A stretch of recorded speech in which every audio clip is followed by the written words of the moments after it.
예, 오늘은 잠언 9장의 말씀을 가지고 첫 초대장을 다시 펼치는 사업, 첫 초대장을 다시 펼치는 사업이라는 제목으로 함께 하나님 말씀을 나누도록 하겠습니다. 오늘 잠언은 앞에서부터 쭉 읽어보면 두 개의 초대 앞에 우리를 세웁니다. 하나는 지혜의 초대이고 또 하나는 미련함의 초대입니다. 이 두 초대를 받은 이는 두 개의 초대 가운데 하나를 선택해야만 합니다. 그런데 문제는 미련함의 초대가 너무 매혹적이라는 거예요. 반면에 지혜의 초대는 너무 식상하고 또 고리타분해 보입니다. 아무리 지혜가 생명의 길로 초대를 해도 또 명철의 길로 안내를 해도 그 길로 가지지가 않는 거예요. 좀 찌질해 보이기도 하고 그래서이죠. 그래서일까요? 거만해진 어리석은 사람은 지혜의 길을 안내하는 지혜의 여종을 능욕하고 책망하는 자를 흠짓냅니다. 뭐 그거 대단한 것도 아닌데 뭐 그거 가지고 나를 가르치냐고 이러면서 욕보이고 또 흠집을 내지요. 이에 잠언은 그에게서 방향을 돌립니다. 그리고 이미 지혜를 가진 자에게 교훈을 더하라고 이야기를 하죠. 지혜를 무시하는 그 사람 말고 지혜를 이미 갖고 있고 지혜를 귀하게 여기는 사람에게 교훈을 더하라고 합니다. 이미 지혜로운 사람, 그 사람을 가르쳐서 그로 이전보다 지금보다 학식이 더 많아지게 하라고 합니다. 가진 자는 더 받아 부해지고 없는 자는 없어서 더 가난해진다는 것과 같은 모양새이죠. 이런 와중에 미련함은 아무것도 모르기에 더 크게 떠듭니다. 아나무인으로 더 크게 목소리를 높이죠. 우리말에 목소리가 큰 사람이 이긴다는 그 말처럼 목청껏 소리를 높이니 미련함이 또 오히려 지혜로워 보이고 오히려 또 힘이 있어 보입니다. 힘있어 보이는 그 미련함이 만드는 일들은 달고 또 맛이 있어요. 더더욱 그렇게 느끼는 것은 그것은 도둑질한 것이기에 또 몰래 먹는 것이기에 달고 맛이 있습니다. 수고하지 않고 거둬들인 것들이 달콤한 법이지요. 또 공짜이니 얼마나 좋겠습니까? 남몰래 자신만 먹는 것이니 얼마나 스릴 넘치게 느껴지겠어요. 숨어서 먹고 몰래 먹고 나만 먹으니 정말 꿀맛 같을 것입니다. 남의 것을 탐하지 말라 하신 하나님의 말씀이 있지만 미련함의 유혹 앞에 어리석은 자는 마음을 빼앗기고 맙니다. 오늘 본문의 어리석은 자는 그 원어적인 의미로는 도덕적인 방향 감각을 상실한 자를 말해요. 그래서 무엇이 옳고 그른지 그것을 분간할 수 없는 것이죠. 그리고 미련함은 도덕적인 결함을 가진 것을 말합니다. 즉 미련한 사람이 어리석은 자를 인도한다는 것은 도덕적인 결함이 있는 사람이 도덕적인 방향 감각을 상실한 사람을 인도하는 것이죠. 그래서 맹인이 맹인을 안내하는 형국이 바로 그런 형국입니다. 이런 어리석은 자의 최종 선택의 결과를 오늘 본문은 마지막 절에 이렇게 기록하고 있어요. 마지막 절을 좀 정리를 해서 유진 피터슨이 번역한 메시지로 읽어드리면 다음과 같습니다. 그러나 사람들은 모른다. 그 벽장에 해골이 가득한 것을 찾아간 자들이 모두 지옥에 떨어졌다는 것을. 지혜가 아닌 미련한 자의 초대를 받아들인 자의 최후가 바로 이런 모습이라고 하는 것이죠. 좋은 것은 대부분 처음은 그렇게 매력적이지가 않습니다. 눈길이 가지 않죠. 식상하고 다 아는 이야기 같습니다.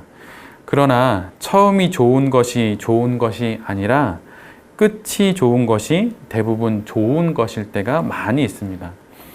운동을 한번 생각해 보세요. 처음에는 참 하기가 싫지요. 그러나 끝나면 정말 좋습니다. 운동하길 잘했다는 생각이 들지요. 음식도 마찬가지입니다.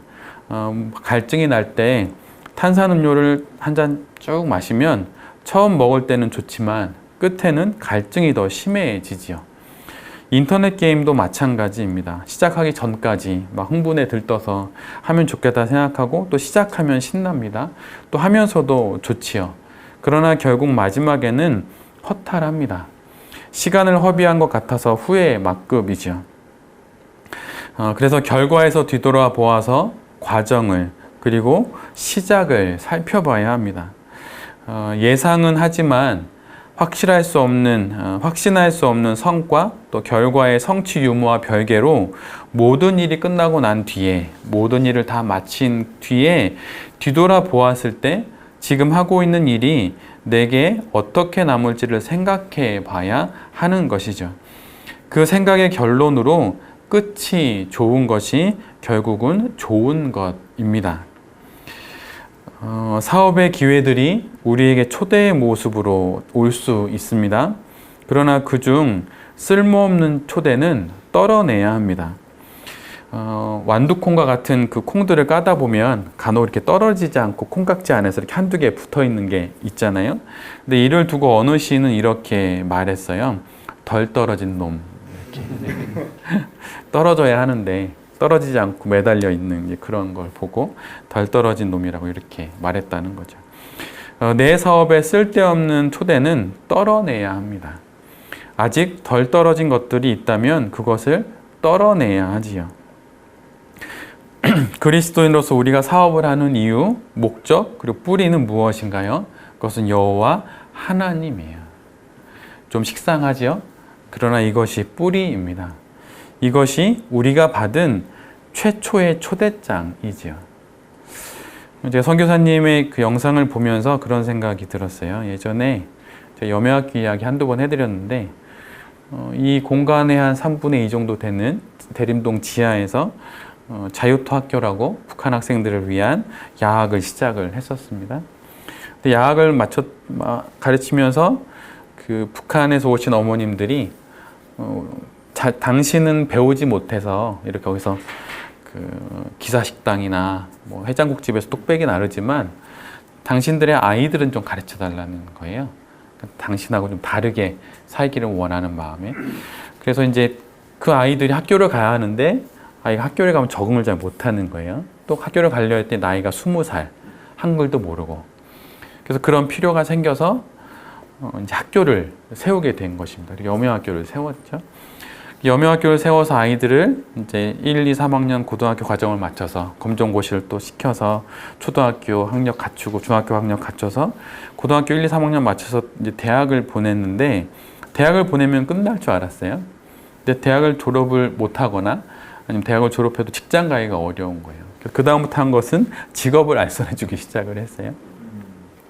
근데 또 직업을 알선해 주는 것으로 끝나나요? 아이들이 또 직장을 안 가고 직장에서 또 남한 사람들과의 관계가 안 좋으면 때려치고 나오고 막 또 그런 거 가서 또 이제 다 해줘야 하고 그냥 가벼운 마음에 야학에서 영어를 가르쳐야지 이런 마음으로 갔다가 거기까지 이르게 되더라고요.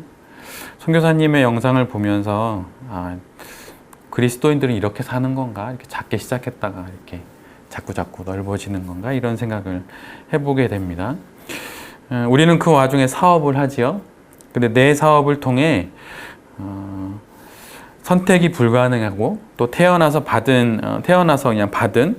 그냥 받은 가정 환경에서 꿈조차 꾸지 못했던 아이들이 내 사업을 통해서 인생의 꿈을 찾는다면 또 좋은 파트너를 찾지 못했던 회사에 나의 사업이 좋은 동역자요 또 페이스메이커가 된다면 또 내 사업을 통해 사양길에 접어든 기업이 일어난다면 이런 것들이 세상을 또 사람을 또 이 땅을 새롭게 하는 하나님의 일에 우리가 사업가로 쓰임받는 것은 아닌가라는 생각을 해보게 됩니다. 그 하나님 일의 한 부분으로 우리가 초대를 받은 것이죠. 분별하기 어려울 때, 휘청거릴 때일수록 사업가인 내 손에 들려진 최초의 초대장을 다시 펼쳐봐야 합니다. 그래서 저도 이곳에서 기도할 때마다 가지고 들어오는 기도 카드가 있는데 제가 목사 안수를 받으면서 썼던 기도 카드와 또 돌베이 교회를 세우면서 썼던 기도 카드를 가지고 들어옵니다. 그리고 그 카드를 펼쳐서 기도를 해요. 그게 이제 이런 카드예요. 목사의 기도, 교회의 기도 이렇게 가지고 이제 이거를 쭉 펼쳐서 기도를 합니다. 왜냐하면 이것이 주님이 저에게 주신 최초의 초대장이기 때문이죠. 이제는 고인이 된 변화경영연구소의 구본영 씨가 이런 말을 한 적이 있어요. 나는 조언을 그냥 하지 않는다. 그들이 먼저 질문하지 않으면 내 조언을 얻을 수 없다. 자신이 원하지 않는 갈급함이 없는 조언은 곧 잔소리가 되기 때문이다. 나뿐만 아니라 연구원 서로에게도 질문하고 답하라고 항상 말한다. 질문과 대답은 적절한 때가 있다. 이것을 얻어내는 것은 오롯이 자신의 몫이다. 성경은 끊임없이 우리에게 답을 줍니다. 말을 걸지요. 그런데 그 대답이 들리지 않는 이유는 우리가 질문을 하지 않기 때문일 수도 있어요. 이 사업을 해야 할지 말아야 할지 누가 제일 잘할까요? 하나님이 제일 잘하시죠. 그 다음에 누가 제일 잘할까요? 내가 제일 잘 알죠. 최초의 초대 이후에 내 사업 앞에 초대들이 어떤 초대인지 하나님께 물으면 하나님께서 그 답을 조금씩 알려주실 것입니다. 그리고 하나님의 그 대답들 속에서 떠나야 할 미련함은 조금씩 떠나고 가까이 해야 할 지혜는 조금씩 더 가까이 하게 될 것입니다. 여러분은 왜 사업을 하십니까? 어느 목사님이 이런 이야기를 하신 적이 있어요. 당신을 찾아오는 젊은 목회자들이 그 목사님께 물어보는 질문이 있다는 거예요. 이건 꼭 물어본대요. 그 질문은 뭐냐면 목사님, 목사가 무엇입니까? 이런 질문이라는 거죠. 근데 이 질문에 그 목사님은 잠시 생각하시다가 이렇게 대답을 하셨다고 해요. 목사가 무엇인지 날마다 질문하는 사람은 아닐까 하네. 이 질문이 멈추는 순간 그는 더 이상 좋은 목사는 아닐 걸세. 사업가가 무엇입니까? 그리스도인 사업가가 무엇인가요? 지금 하시는 사업의 목적은 무엇입니까? 지금 하시는 사업은 어떤 초대 앞에 있나요? 이 질문들을 최초의 초대장 앞에서 멈추지 않을 때 베레베 모든 가족들이 하는 사업은 하나님 나라의 한 부분을 담당하는 사업이 될 것입니다. 그래서 주님이 주신 첫 초대장을 손에 꼭 쥐고 판단이 안 설 때 다시 펼쳐서 읽어보고 다 읽었으면 딱 덮고 내 앞에 있는 여러 선택과 또 여러 일들 중에 그 초대장과 결을 같이 하는 선택들을 하실 수 있었으면 좋겠습니다. 보기 좋은 기회처럼 보이는 길이 아니라 끝이 좋은 사업, 그 길, 인생의 그 끝에서 하나님 앞에서 마지막 코끝에 호흡이 멈추게 되는 그 끝에서 뒤돌아봤을 때 보기 좋은 일, 보기 좋은 기회, 보기 좋은 사업, 그런 일들을 선택하며 이 땅에서 한번 그러게 마지막인 이 인생을 주님께서 그렇게 애타게 기다리는 기독 사업가로 그리고 좋은 선교사와 또 저는 좋은 목회자로 살아가는 여기 있는 모든 베레베 가족들이 되실 수 있기를 간절히 기도드립니다. 아멘.